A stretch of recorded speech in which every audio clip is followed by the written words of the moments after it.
We'll see how we do. The Podcast Superfriends.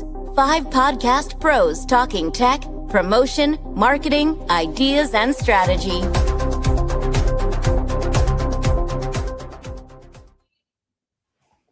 Okay, so many podcasters get into podcasting because they love podcasts. That's what they think they're going to do. They want to do a podcast and think it's going to be simple. And then they discover that they have to build an entire platform to go along with everything that they're doing in the pod world. Well, today we're going to talk about it. We are the Podcast Superfriends. We're going to talk to a company that is doing something about that platform in the background to make it a little bit easier for podcasters. My name is Catherine O'Brien. I'm one of the Podcast Superfriends. I'm tuning in right now from a secret location. Oh, let's drop down to Texas here and we'll go around and introduce ourselves as the Podcast Superfriends. Johnny, why don't you go next? Hi, I'm Johnny. Happy to be here, just in the nick of time. So. I'm Matt Kundle, currently in Gimli, Manitoba, home of Crown Royal, now 50% more in the United States. Not touching that one. John Gay, Jag Podcast Productions here in lovely Berkeley, Michigan, just outside Detroit. And as I mentioned, we're going to be talking today with our very special guest. That is Ainsley Rossitto from Beehiiv. And Beehiiv has been leaning heavily into podcasting. Ainsley is the head of podcasts at Beehiiv. And so we're going to get all of her insights about what is going on in the world of podcasting through the lens of a company like Beehiiv. So first of all, Ainsley, welcome to the Podcast Superfriends. We're so excited to have you with us. Thank you for having me. I'm really excited to be here.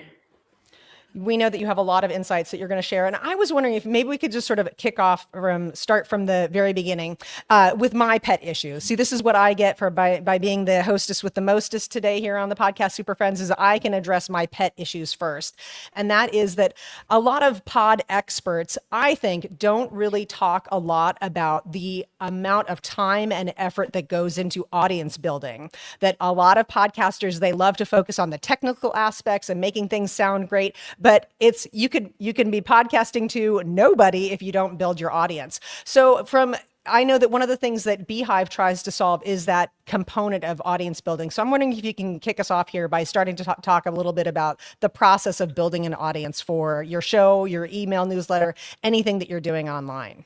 Sure. I mean, that's such a great point. And I think there's two sides to that coin. It's right. The actual podcasters themselves, maybe not necessarily focusing on the growth, and they're just getting to the point where they've recorded a podcast. They're so excited to put it out in the world and they hit publish and they just hope that the audience is going to be there. And there's so much more to it. And then the other side of that coin is like, what is your actual distribution platform and what are the podcast apps kind of doing to help facilitate that growth to make sure that, podcasters, as you mentioned, like we're scarce on time already and we're spending so much effort and energy on editorial, on production, and like, how can they help, facilitate that? So on the Beehiiv side, one thing that we're doing is making sure that all of our podcast solutions feel really integrated with the rest of the Beehiiv product. So if you know Beehiiv, like we came to fruition because we're a newsletter platform first, born out of Morning Brew. And, people were loving our newsletter product. And not surprisingly, they were saying, well, we are also podcasters. It lends itself really organically to be a newsletter creator is also a podcaster also has a newsletter and those sorts of things. And so when we launched that, first feature for hosting, it caught on really quickly and people, we let the users really drive the product. And so a lot of people said, well, when I publish my podcast episode, the next thing I have to do is create a landing page for it, or I have to send out an email. And so inherent in the platform, when you publish your episode on Beehiiv, we're automatically creating a landing page for you on your website that has an interactive transcript. It has all the deep links to Spotify, Apple, all of your favorite platforms you can listen to. So you know where to send people and they can kind of select where they follow the show. And there are automations. So every time a new episode goes live, an email goes out to your newsletter subscriber list. You said it, you forget it. There are just a lot of tools that we're trying to bake into this experience here that make podcasters' lives easier rather than having to go push a bunch of buttons on 7 different disparate tools. And then, the same thing when once your content's out there, you have to figure out how it's doing, and you got to go back to those tools and get all the analytics and all that sort of thing. And we're trying to solve for that in a one size kind of fits all podcast operating system. I love that you're doing that, Ainsley. A few months ago on the show, Matt said that you should spend as much time promoting your show as you should on the recording and the production. And that statement haunts me in my dreams to this day, because it is such a nightmare. Like you said, all the disparate tools to put it in here, put it in here, put it in here. So I love that you're doing that and trying to get it all in one place and distribute it that way.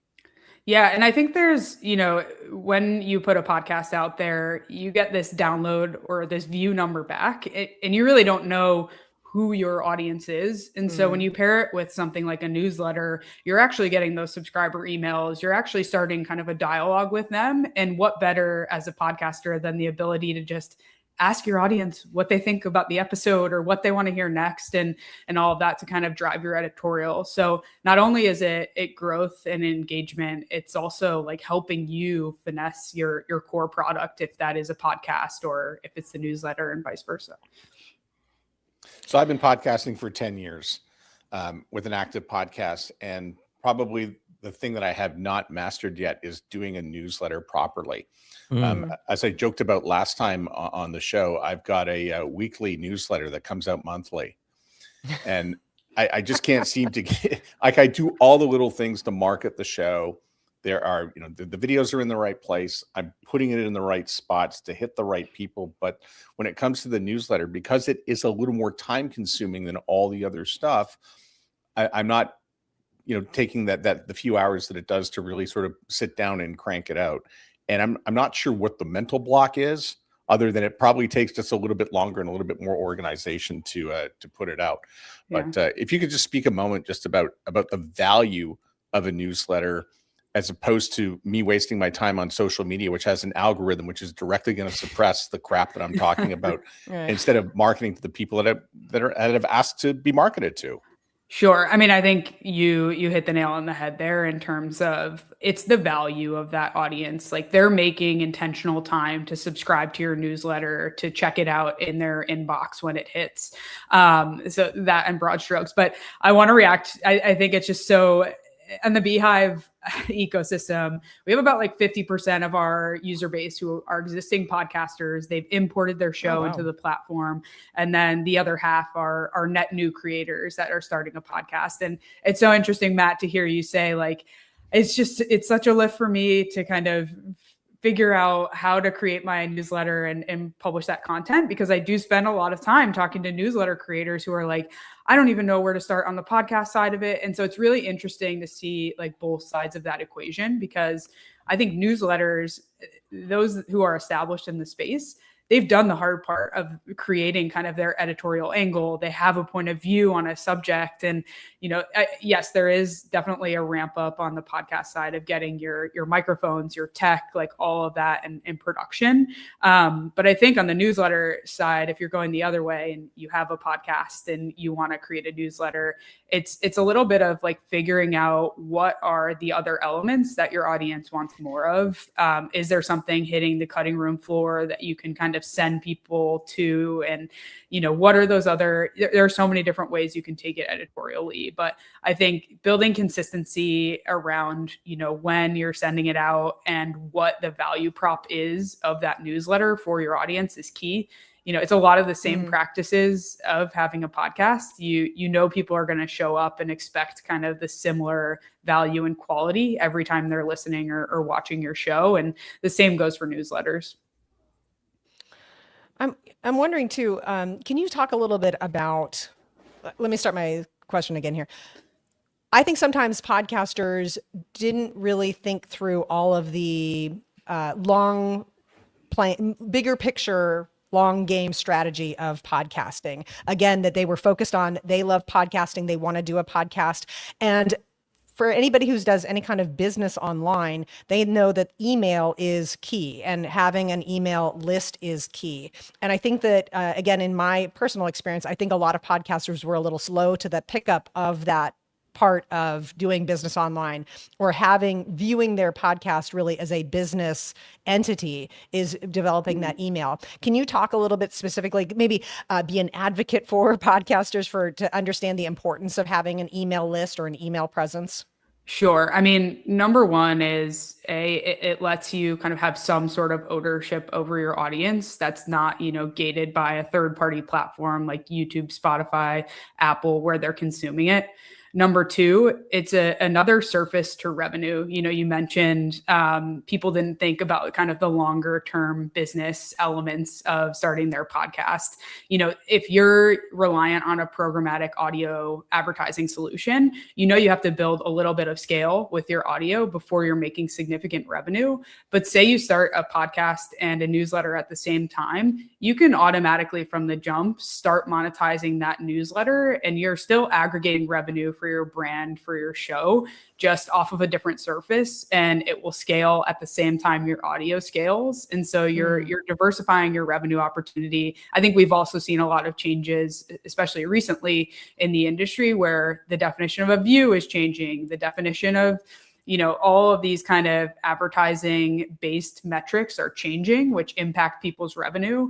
But one thing that's not going to change is you own your newsletter audience, you know how to access them, and you can monetize them. And they're kind of a more consistent avenue for you to, have that revenue opportunity. And then the third thing I would say is, your newsletter is just as valuable of a marketing channel, if not more, than social, than other podcasts where you're spreading your content by word of mouth or, promo trades, all those sorts of things. There isn't like a silver bullet to, I want to grow my podcast from 1 to 1 million downloads by the end of this week. I'm not going to say you should do it by social, you should do it by, paid ad buys. You have to kind of be everywhere. And I think if the last few years have told us anything, especially about how podcasts are now in streaming platforms and on all these video channels and so multi-channel and multi-surface, like you have to kind of have a little bit of a presence everywhere. And email is, a really important and tried and true marketing channel. Ainsley, you mentioned the hot button issue, video. That's the flavor of the day. Is Beehiiv able to allow video podcast distribution? Yeah, so it's one of the two things we're working on right now. So peeling back the curtain a little bit, we are in development on two major features: monetization, which is going to come to market very soon in early Q4 likely, and video hosting and distribution across all of the core platforms, Apple, Spotify, and YouTube. So yeah, we're working on, we have podcast hosting right now. We know that we're short on a couple of features that will get us up to parity with some of these more enterprise solutions. And I think what you'll find with Beehiiv, if you're a newsletter customer and have been following our journey, is we like to create a suite of tools that kind of like expand and contract to support creators of various sizes and needs. And our podcast suite of tools that we have now and that's coming soon is going to be no different. So a long way to answer your question, but video hosting is coming soon to the platform.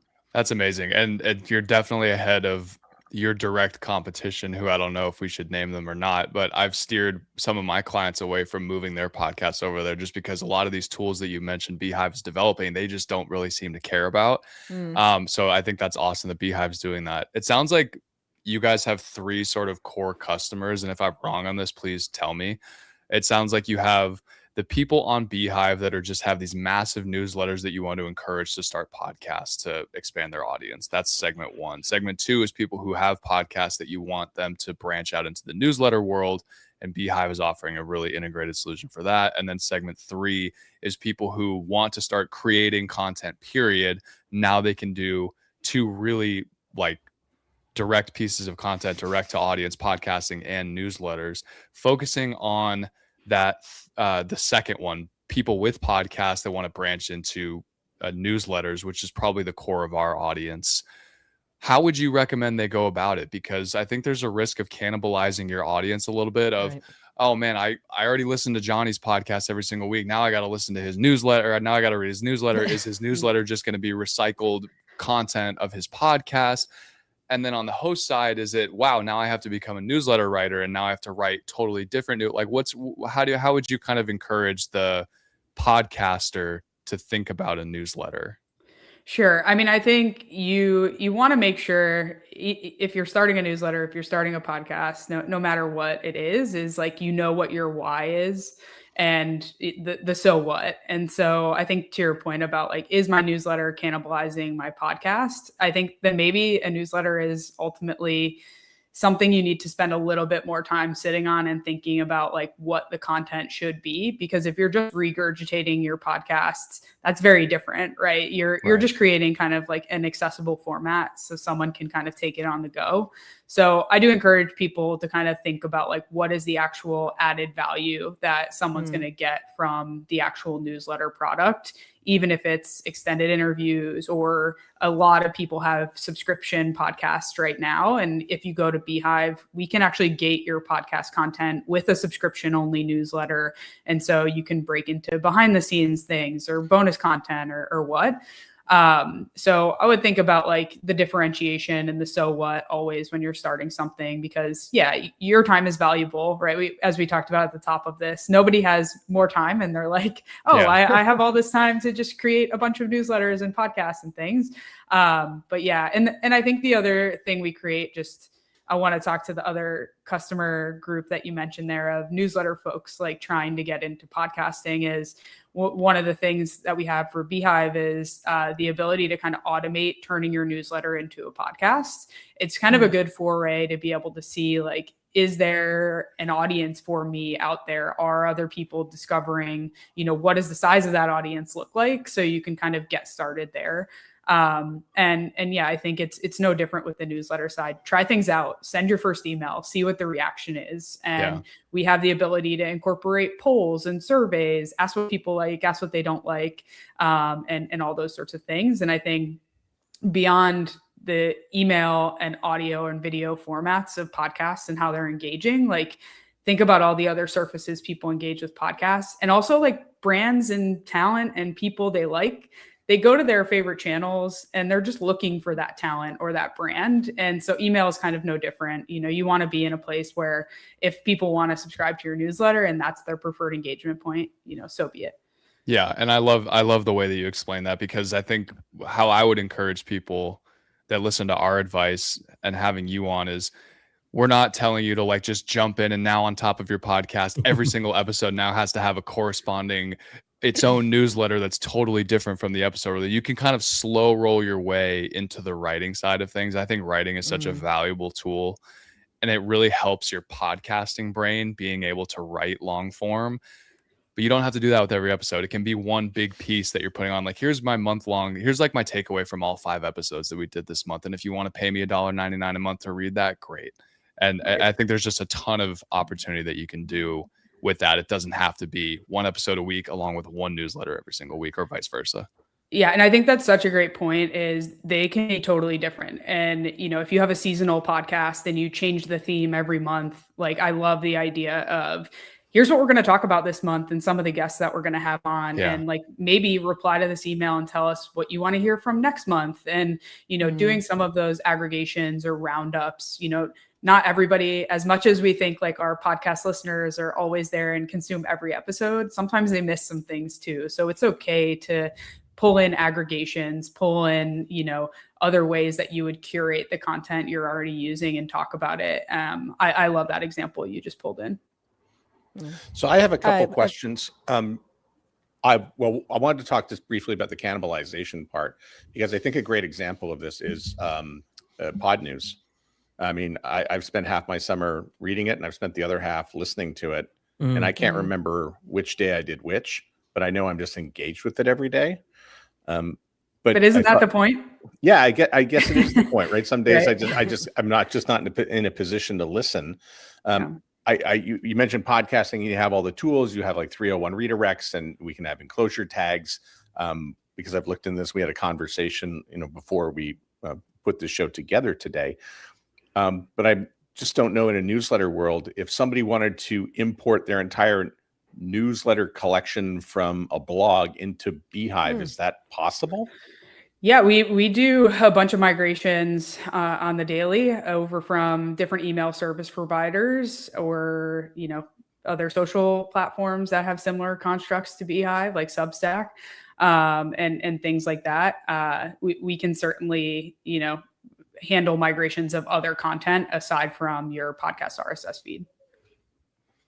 Yeah. And I would say like that's our huge value proposition, right? Is like you're working with an email service provider, a podcast audio hosting service provider, a website host provider, and maybe someone else to host your gated podcast content. Take all four of those things and just put them in Beehiiv, and you're dealing with a one-stop shop. All right. Sort of way back when in podcasting 1.0, I was really influenced by a blogger who had a lot of success, relationship blog. She started podcasting, had a lot of success podcasting, and sort of with a very hushed tone, she confessed that her first podcast episodes were just her reading blog posts, like her most popular blog posts. And she thought, oh, everybody's going to eat me alive. They're just going to crucify me. And she discovered readers are readers and listeners are listeners, and there's little overlap. So she was able to sort of get away with that in the first iteration of podcasting. But it left an impression on me that people like what they like. They want to consume the information in the way that they want to. So sort of maybe a little bit of a counterbalance to the cannibalization. I don't know why I can't say that word today. And welcome to the Cannibal Hour here at the Podcast Superfriends. That it's not as big of a deal because people they like what they like. They want to consume it, the information the way that they want to consume it. And I think it's also a discovery point too, just to follow on to what you're saying, Catherine. Like we've seen this emergence of like podcasts now are audio and video, and people were so worried, like, are people only going to watch my podcast now? Is the audio going to be depreciated? I mean, people still publish their entire transcript on landing pages. Is that going to be just the main engagement point that people have? But I think we're also finding like discovery happens in so many different ways. And YouTube has been amazing for podcast discovery, like whether you support video or not, and that emergence. And so, yeah, I think there are pros and cons to all of it and being everywhere. But I think like, Matt, whether you meant it or not, like it's a great example of you still got pod news in front of you as many times as possible, whether you had time to read it or listen to it. But. You mentioned a couple of things, Ainsley, about monetization, and I want to focus a little bit there for a minute. I think that we were talking about the ability to create a membership program for your podcast and having people who are supporting you that way. Can you talk a little bit just about that as a strategy for podcasters? I think that there's a lot of people who, again, because of other models and other mediums, they leaned towards the idea of ad revenue, where podcasting, I think, probably benefits more from sponsorships or memberships, those kinds of things. So can you go a little bit more deeply on talking about those kinds of tools at Beehiiv and people who are having success that way?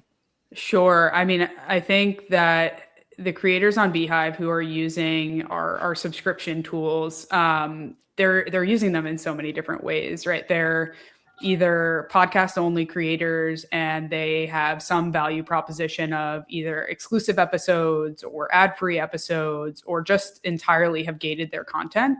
And some of them are pairing it even with subscriber only newsletters or subscriber only content on their website.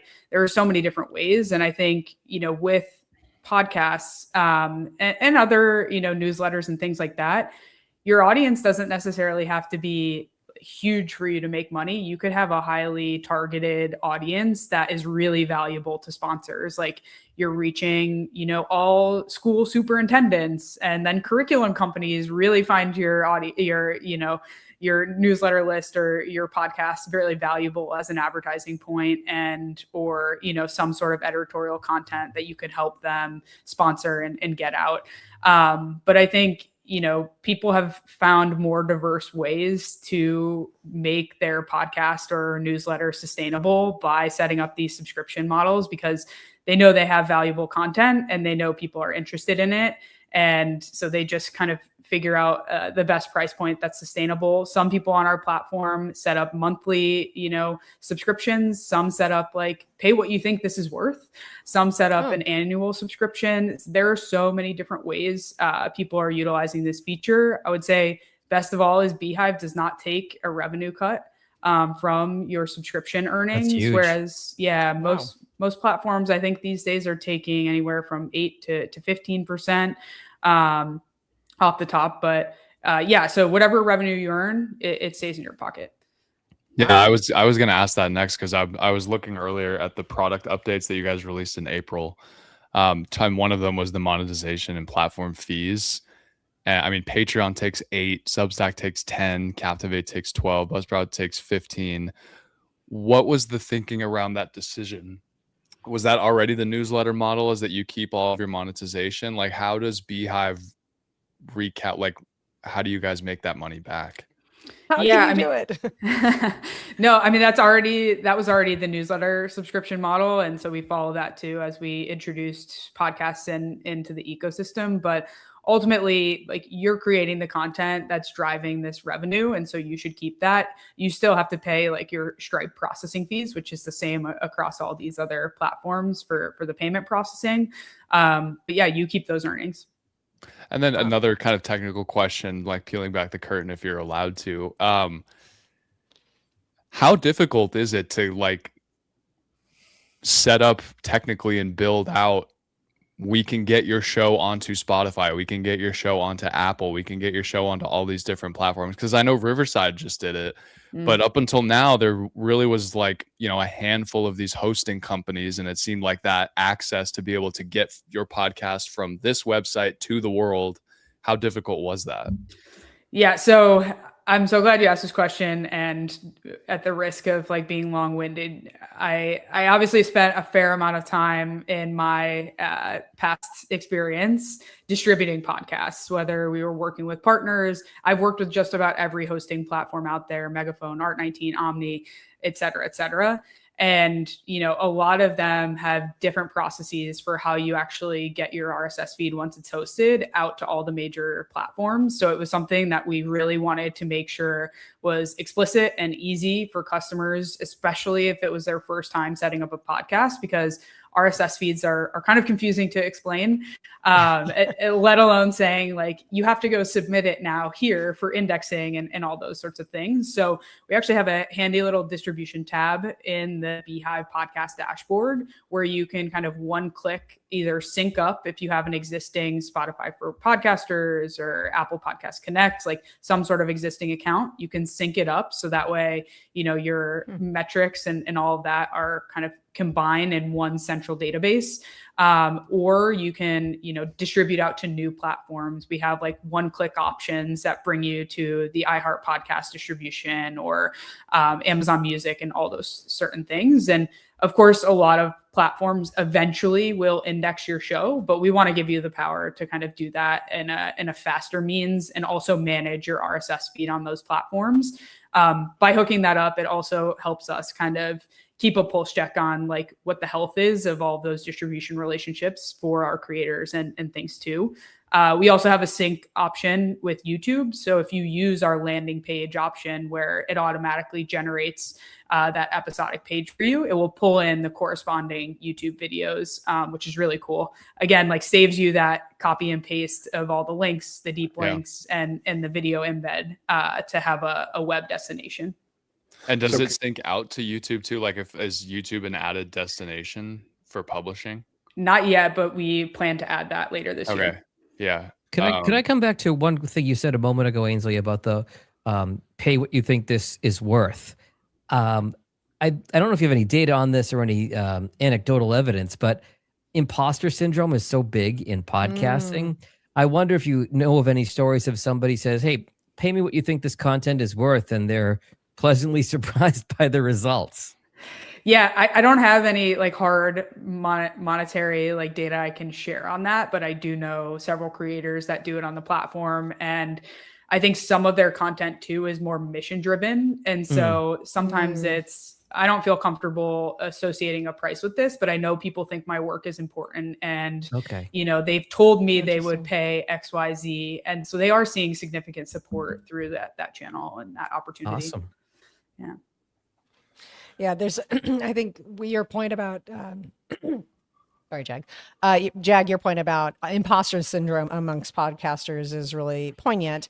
And then I just love the fact that we all know that podcasting is a niche medium that attracts niche topics, but that can be, you can absolutely succeed in those conditions, because if you hit the right people, that's all you need to do to be successful for your show. That's great. Any other questions that we have about monetization? Yeah, a little bit. I have the opposite question that Johnny had. Johnny asked all about the podcast stuff and how we connect on that and go from there. But I don't know anything really about newsletters, even though I'm writing a newsletter. And I'm just trying, I really don't. I mean, I'm really just copying everybody else's, and I'm wondering what support you have inside to help someone who I really don't know what I'm doing. Absolutely. So, so Beehiiv makes this very easy for newsletter creators. We have a whole ad network. And so what you can do is you decide, of course, how many ads you want to put into your newsletter, where you want those ads to be, what format you want them to be. And you'll get an email with available offers in the ad network. And you can self-select the ads available to you. And it's a matter of just kind of copying and pasting in that creative. If you have, spots in your newsletter that lend themselves to include images, or if it's just text, it could be, presented by, brought to you by, all those sorts of things. But we make it really easy for you to plug and play and opt into ads that way. Or we have a fully programmatic automated ad solution where you could say, I want ads to go here. I don't care what you fill it with, but similar on the podcast side, you'd set up, category exclusions or sponsors you'd like to work with and all of that sort of thing. So our ad network team is out there doing the hard work of selling those ads for you to fill.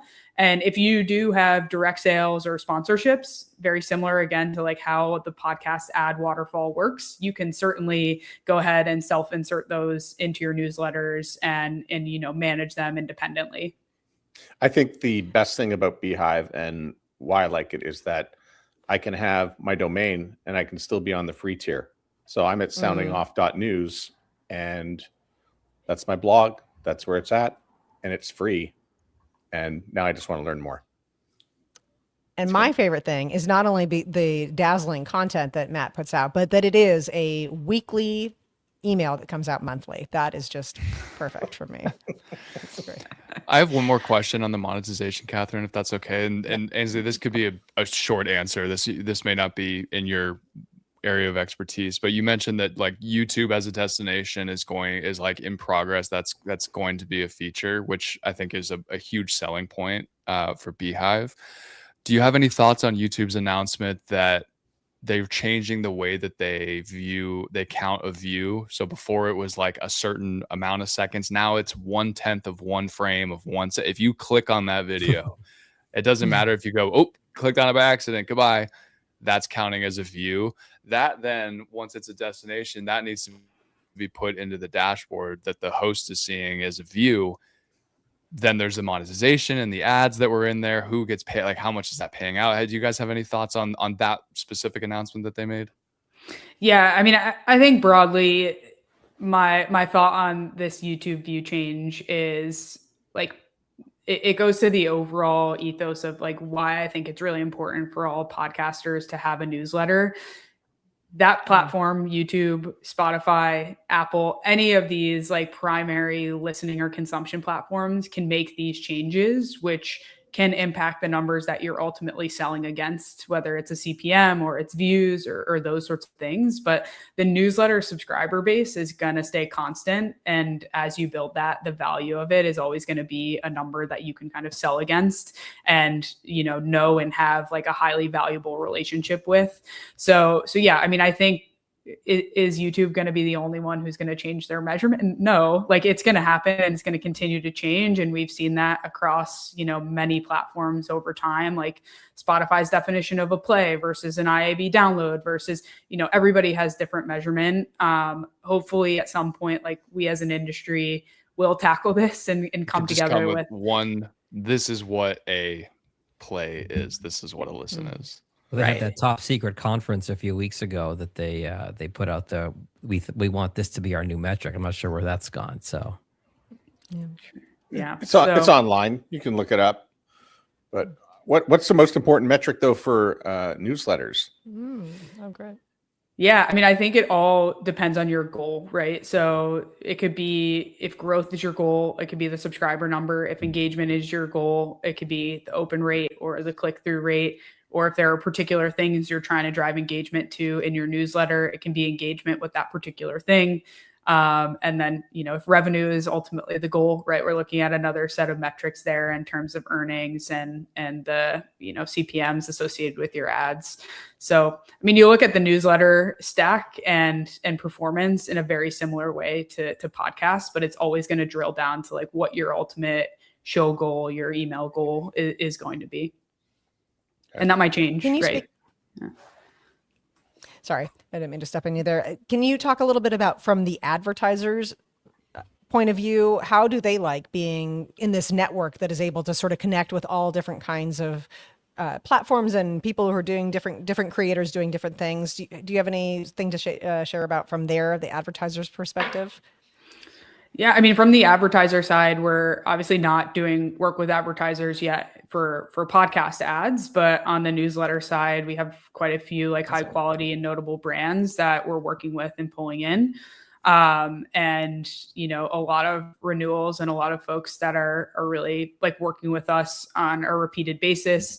We also have had a lot of people come in that are, podcast brands that are looking to buy newsletter ad inventory because it's a great growth channel for them to get visibility among particular targeted audiences. Like you can buy newsletter ads in the same way you can buy podcast ads, like zeroing in on a target audience or a certain, demographic segment or those sorts of things. I asked that because, and I love what you're just saying right there about from a podcaster's perspective, because I think again, for a long time, there were people who were focusing on sort of presumed best practices as opposed to hard data on what moves the needle for audience growth or those building your audience, getting the kind of results that you want for your podcast. And so it's very interesting to me, the idea that your podcast could be advertising and having sort of more direct results that you can measure besides just sort of thinking like, okay, that went well. You could actually see the actual metrics of who's clicking through, who's opening, that kind of thing, I think is going to be helpful down the line. Definitely. And there's another feature within the Beehiiv newsletter side of the house. That's another opportunity to make money called our recommendations tool. And so, unlike other newsletter platforms where you should also subscribe to these, you actually control that on Beehiiv. And so you can set up, these are the 3 publications I'd also like to recommend, or you can earn money based on other newsletters looking to grow and that they feel like you're the right target audience for them and you can recommend them, and any conversions, you get paid on. And so there are so many other ways to kind of diversify your revenue, even if you're not looking to do like brand-based advertising when you have that newsletter surface. That's great. And then the next logical step is now offering like, I have my newsletter, but Jag has his podcast. I can buy ad space on Jag's podcast to promote my newsletter, all within the Beehiiv ecosystem. I wouldn't charge you for that. Yeah, you would. That's funny. All right. Well, let's turn a little bit to, one of the warm, fuzzy things about podcasting is a sense of community that people have with podcasts that they listen to, that they're really dedicated, that are in their top 8 of the podcasts that they're spending every single week with or consuming every episode. I know that MySpace Beehiiv has back, top 8. I know that Beehiiv has some really built-in nice community tools. Can you talk a little bit about the idea of fostering community and what podcasters should know about that? Sure. Yeah. So we launched Community back with our summer release event earlier this summer.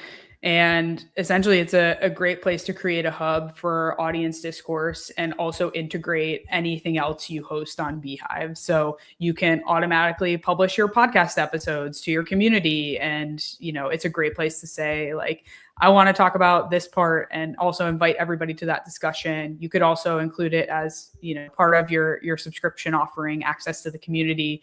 So many different ways you can use it, but you can kind of, again, repurpose, but also facilitate further dialogue and discussion. I think it's also a great place to do things like, say you have a community of podcasters across the nation and you want to create focused channels talking about monetization or how you're using your newsletter, or even regional channels and chapters and things like that.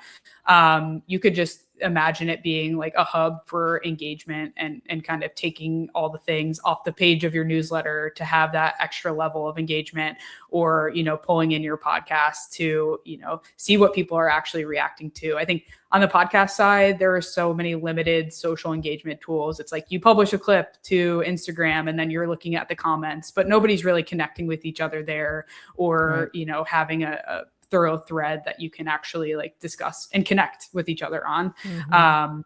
And so we're trying to create a place to do that and also make it kind of really integrated with the rest of the Beehiiv product stack. I would say I always hear that community building is extremely rewarding, but it is time consuming and it is energy consuming. That's the real rub there. Matt, were you going to say something? I think we talked a little bit about podcast hosting, but one thing we didn't mention is the cost. I think. Sure. So Beehiiv is a SaaS platform, software as a service. So it's priced primarily on your newsletter subscriber list, and dependent on the size of that, podcast hosting largely kind of comes along as part of the package. So, Matt, I think you mentioned you're on the free tier. You can certainly set up a podcast and host it.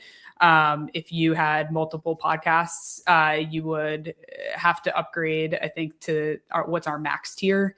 And enterprise just gets unlimited. So we're pretty gracious in terms of the amount of content we let you host, and those sorts of things. And right now, again, our pricing is largely based on the size of your newsletter list, and podcasting comes along with it. Yeah, we do talk a lot about, building a community. And I think Catherine may want to just go back one more time if you're going to talk a little bit more about community. But I have people who know that this is the key to success with a podcast. And a few people have said, I'd like to go and be a part of this newsletter because, I think they believe it's going to bring them closer to getting more newsletter subscribers or more podcast people. So as of today, if I'm to go and move my podcast to Beehiiv and have it hosted there, I should do that because why? Yes. I think you should do it because if you're a creator who's dealing with 7 different tools to get your content out there, it's going to consolidate that stack and let you work from one place and manage your audience in one place. It's going to solve a lot of time for you and make it so you're not managing your website here, publishing your podcast here, looking at analytics here, and here. It's all going to be in kind of one central hub for you. I would say that's the biggest value prop is you're creating kind of a whole operating system for your brand, not just your podcast. Think bigger, right? Like think about all the things that you need and the components and how and where you're managing those and put them all in one. Yeah. As I'm thinking about this now, I have a podcast that faded a couple of years ago and they had great numbers and were doing very well. But in the end, they thought the podcasting just took too long. And instead they are monetizing with a newsletter instead. And, if it had been there 2 years ago, I think they would have found a way to embrace both. Definitely. Any community questions, Jag or Johnny? I'm not so well versed on the community side of things, so it's just fascinating to learn about. I think as far as what I've seen on the internet, Beehiiv seems to be the one that's doing this the best. Like pulling all of these pieces together. Like you have Facebook pages, and then Substack doesn't really have a community aspect of it, but Beehiiv, and then Riverside has sort of like the hosting and recording. You're pulling everything in there. I guess it's one question would be like you've already released all these amazing things. Is like, what's even further on the horizon? Like, what more does Beehiiv want to do? Or are we just focusing? Because there's, companies run the risk of trying to do too much and trying to be just okay at everything rather than being great at a couple of things. Do you have any thoughts there? Yeah, I mean, right now, I feel like, and Beehiiv's whole thing has always been, let's respond to what customers want, whether it's on a feature level of, I was really amazed when I started here 3 months ago of like how fast we actually develop things. Like a customer can ask for something on a Monday and it's done by a Wednesday, and it's a significant feature, and we've launched it. And I think we have our big sort of 6 in terms of the pillars of the product. And right now we're really just kind of refining those based on user feedback and making them as best as they can be. Obviously, there's 2 big things missing in the podcast, product, the monetization and the video element. But they're on the way. And, I think as we do that, we're going to be doing user testing and a lot of iteration on the products and making sure they continue to stay integrated with each other too. And so I think we'll continue to make the product as best as it can be and refine it, and then see, what else is on the horizon that our users are really interested in for features that make sense within that, integrated stack and also just our operating model. One thing that you touched on earlier too was that really stuck out to me was the newsletter creator can sort of have their newsletter post turned into a podcast automatically. Could you touch on a little more what that looks like from a user perspective? Let's just pretend that I have this big newsletter. I don't want to host a podcast, but it sounds like there's a way to sort of automate that. Yeah, there is a tool that utilizes AI to turn it into a podcast episode that you can distribute. Some of the newsletter creators on our platform are actually using it as like an accessibility feature, or they're including it as like, you open up the email, you don't want to read this, or you don't have time to read this right now, you can click to listen here. So that's a whole different intent, I think. But I do think it's a good opportunity for people to figure out if there is an appetite for listening, which is a good, entry point and proof of concept before you start a whole original podcast, if you have that already established newsletter audience. And does that get created as its own feed? Like if I had the Johnny Podcast newsletter, there's not just the click to listen here within Beehiiv. There's a whole feed on Spotify that someone who has no clue who I am could find that there and go, oh wow, there's all of these newsletter posts as its own podcast on Spotify or Apple or wherever. You don't necessarily have to distribute it widely, but it does generate an RSS feed. You could. You could. Okay. Okay. Wow. Interesting. The other really cool thing we have within Beehiiv that I wanted to make sure I brought up is our MCP, because I think getting started is kind of intimidating too.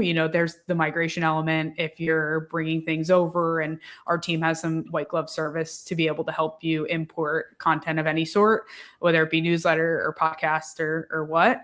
But we also released an MCP that is very cool in terms of it plugs into all the data available into your account. So you can ask it questions about your podcast performance and, what are my best performing episodes? If I were to create a digital product, what is some content you recommend that I kind of pull from to inspire that? And so it's just part of kind of making it easier for people to, you bring all this content in, you have all this data available to you. Now, what do you do with it? And this is kind of a thought partner to help you work through the data available, the content you have, and figure out other ways to package it and distribute it. So it's a way to think through kind of community, digital products, some of the other activations on the Beehiiv, ecosystem, if you wanted to take full advantage of our product set. And does Beehiiv currently or plan to support digital products, or? We currently support digital products. Oh, yes. That's great. And what about like lead magnets for the email side? If you wanted to do like a freebie, a list, or some sort of minimal thing, is that something that you can do as well? Yeah, I mean, you can kind of flexibly use some of the content in terms of setting up like a survey page, for example, that says like fill out your name, email, et cetera. And then you can attach an automation to it. And the automation can include like that PDF lead magnet or a link out to gated content or a not publicly available web page, and do all sorts of things like that. We try and kind of just give you the tools, and you can kind of figure out ways to pull them together to use for the means that you want to activate them with.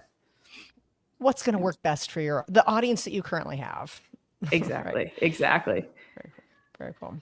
Well, one of the other things, the reason that this a kernel behind this entire conversation was we all of us here, veterans of the podcasting world, we have seen big companies come in, do things with podcasting, and my words, these are my word choice, sort of drop the podcasting ball. And so I was really excited. Yeah. Great example. I didn't say that. Johnny podcasted. Yeah. That's exactly who I was thinking of.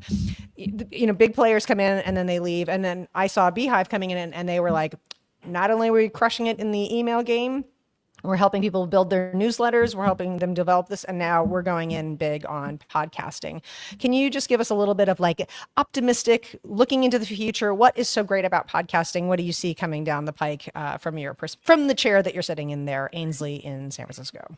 Yeah, I mean, I think it is such an exciting time, even before I got over to Beehiiv a couple months ago for podcasting. I mean, podcasts are everywhere. They're in the mainstream award shows now. We're seeing them on streaming platforms. We're seeing major brands. Everybody wants a podcast, which I know can be an annoyance to people who were first to the industry and veterans and things.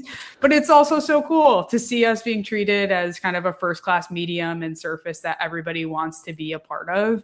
And it really, to me, is like, we're here to stay. And I know there's been a lot of, like, at times podcasting even feels so fragile and so spread thin, but I think that it's proven that there's space for everybody. And I think Beehiiv's emergence and investment in podcasting tools is also showing like, we're here to support creators that maybe don't necessarily have a massive network behind them and still want to put out a great quality product and maximize their revenue and growth potential off of it. And so I'm excited by all of that momentum and the continued, investment in moving the industry forward for everybody. I think podcasting has always been so accessible to creators of all shapes and sizes, and we want to sustain that. I love that you're taking care of the folks that are going to the second half of Podcast Movement in September, not just the big ballers who are going to the first 2 days. I'll be at the second half. Yeah, actually, if you can, talk about your panel. I'm doing 2 panels. Very excited. One of them is largely about what we've talked about today, like how to scale your podcast across different platforms, whether it be newsletter, web, video, etc.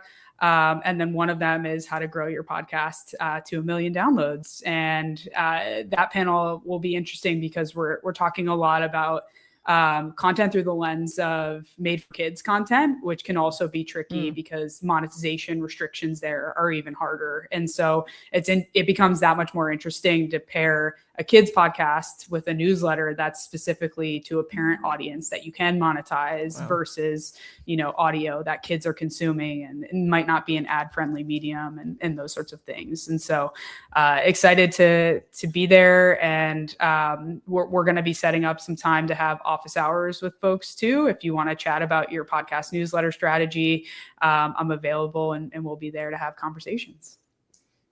Can we sign up now for that or? Very soon. Very Okay, soon. More good. info coming soon. Yeah. Matt and I will see you in New York. All right. I can't wait. Ainsley, I'm sure you can just slip their names on the top of the list there, just as a favorite of them. Absolutely. That'd be great. You're the first person to be hired as head of podcasting for Beehiiv.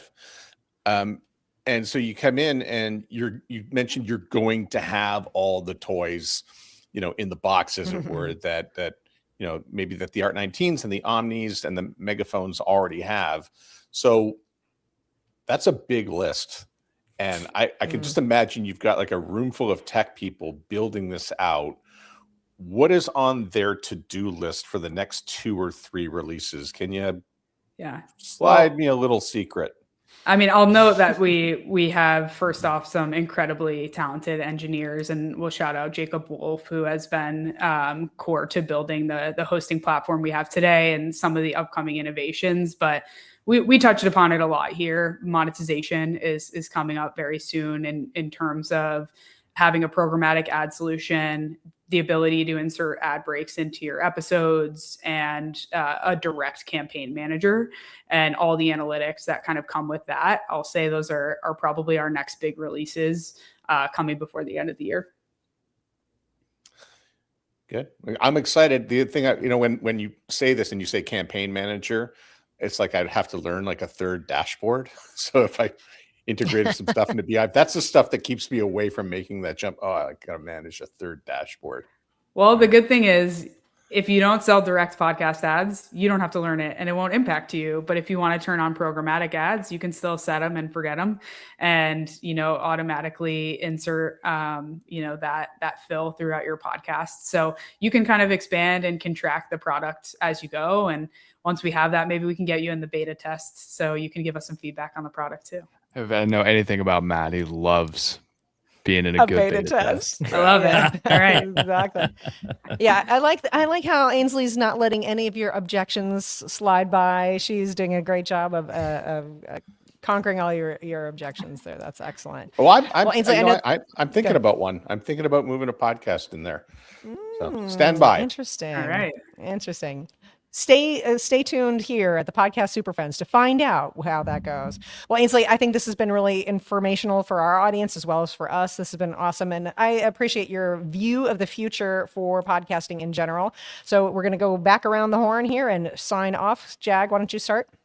Sure. John Gay, Jag Podcast Productions, Berkeley, Michigan. Come say hi in New York if you're a podcast movement. I decided the last minutes ago. Matt Kundle, the Sound Off Podcast Network, Gimli, Manitoba. Ainsley, thanks for coming on. Congratulations on your new role. 3 months it's probably still very scary and figuring everything out, but thank you for taking the time and jumping on and telling us everything. This was really helpful today. I'm Johnny. You can check out podcastengine.ai if you want to. We talked about it on the last episode, so go check it out. Excellent. And Ainsley, why don't you can you drop a link for us? Just explain where people can find out more about Beehiiv. If people who are hearing this and they want everything you've been talking about, where can they go? Absolutely. You can go as simple as going to beehiiv.com. There it all is. Ainsley, again, thank you so much for being here on the Podcast Super Friends. My name is Catherine O'Brien, and we'll see you next time on the Podcast Super Friends. Thanks for watching the Podcast Super Friends. For more Super Friend wisdom, check out the show at soundoff.network. Produced and distributed by the Sound Off Media Company.